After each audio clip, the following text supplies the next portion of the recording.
Assalamualaikum warahmatullahi wabarakatuh. Perkenalkan, nama saya Meliana Napitalia dengan NPM kelas 3E Agroteknologi pada mata kuliah Genetika Tanaman.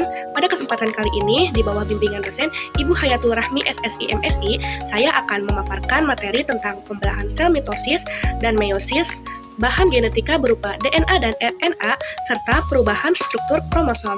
Yuk simak sampai selesai. Oke, masuk ke pembahasan yang pertama. Mari kita bahas pembelahan sel mitosis. Mitosis adalah proses pembelahan sel yang menghasilkan dua sel anak dengan jumlah kromosom sama persis dengan sel induk. Proses ini penting untuk pertumbuhan, perbaikan jaringan, dan regenerasi. Nah, tahapannya ada 4 fase yang meliputi: yang pertama ada profase, kromosom mulai membadak dan membran inti menghilang. Kemudian metafase, kromosom berjajar di tengah sel. Yang ketiga ada tahap anafase. Kromatid ditarik ke arah kutub yang berlawanan. Terakhir, telopase, membran inti terbentuk kembali dan sitokinesis memisahkan sel. Nah, hasil akhirnya adalah dua sel anak yang identik secara genetik. Selanjutnya adalah pembelahan sel meiosis. Berbeda dengan mitosis, meiosis menghasilkan 4 sel anak dengan jumlah kromosom setengah dari sel induknya. Meiosis berlangsung dalam 2 tahap besar, yaitu meiosis 1 dan meiosis 2. Pada meiosis 1, kromosom homolog dipisahkan, dan pada meiosis 2, kromatid saudara dipisahkan mirip dengan mitosis. Nah, yang menarik dalam meiosis terjadi pindah silang atau crossing over, yaitu pertukaran segmen DNA antar kromosom homolog. Proses ini menghasilkan variasi genetik yang menjadi dasar keanekaragaman hayati.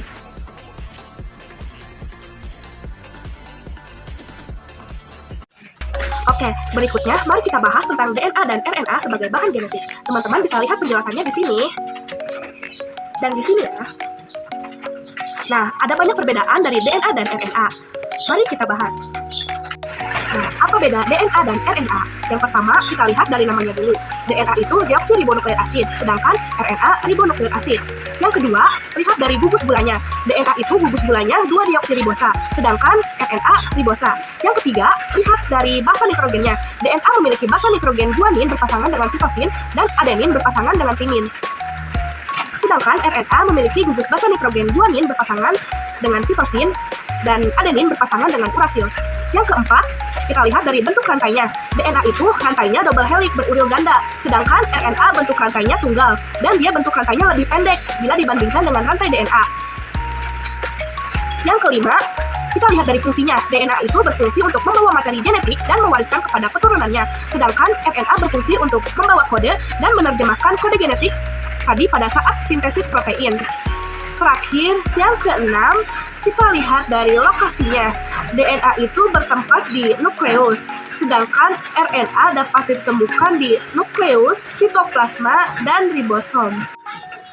Nah, sudah di penghujung pembahasan yang terakhir, kita bahas perubahan kromosom yang terdiri dari perubahan struktur dan perubahan jumlah. Perubahan struktur kromosom antara lain. Yang pertama ada delesi, yaitu hilangnya bagian lengan kromosom.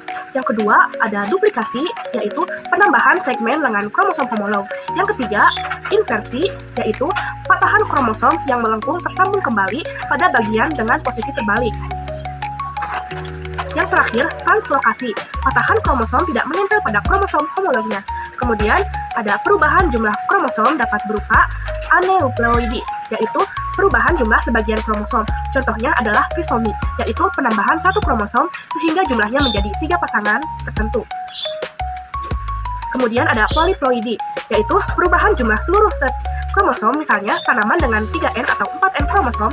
Polyploidi sering dimanfaatkan dalam pemuliaan tanaman untuk menghasilkan varietas unggul. Perubahan kromosom ini dapat menyebabkan kelainan genetik, tetapi juga bisa berkontribusi pada evolusi dan pemuliaan tanaman. Demikianlah pemaparan saya mengenai pembelahan sel mitosis, meiosis, DNA, dan RNA beserta perbedaannya, serta perubahan struktur dan jumlah kromosom. Semoga penjelasan ini bermanfaat untuk menambah wawasan kita tentang genetika tanaman. Terima kasih atas perhatiannya. Wassalamualaikum warahmatullahi wabarakatuh.